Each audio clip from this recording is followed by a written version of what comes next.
আসসালামু আলাইকুম রাহমাতুল্লাহ। প্রিয় দর্শক শ্রোতা, আশা করি ভালো আছেন। কোনো কারণে আপনি যদি দুঃখ কষ্টে পতিত হন অথবা কোনো ব্যক্তির কারণে কেউ যদি দুঃখ কষ্টে পতিত হয়, তাহলে এই ওজিফাটি করুন। ওজিফায় ভালো ফলাফল পেতে হলে শর্তগুলো মেনে চলুন। নাম্বার 1, 5 ওয়াক্ত নামাজ আদায় করা। নাম্বার 2, কামাই রোজগার হালাল হওয়া। নাম্বার 3, জায়েজ কাজের জন্য ওজিফা করা।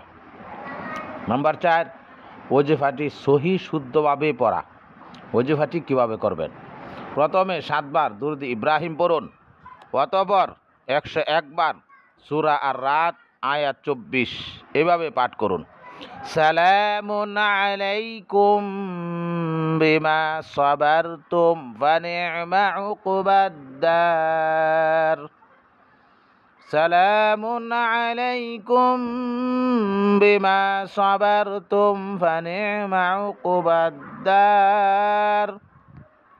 সালামুন আলাইকুম বিমা সাবারতুম ফানি'মা উকবাদ-দার।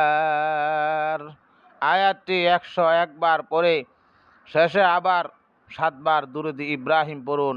ইনশাআল্লাহ সকল কষ্ট দূর হয়ে যাবে, মনে প্রশান্তি তৈরি হবে। আল্লাহ তাআলা সকলকে বোঝার তৌফিক দান করুন, আমল করার তৌফিক দান করুন। আমিন।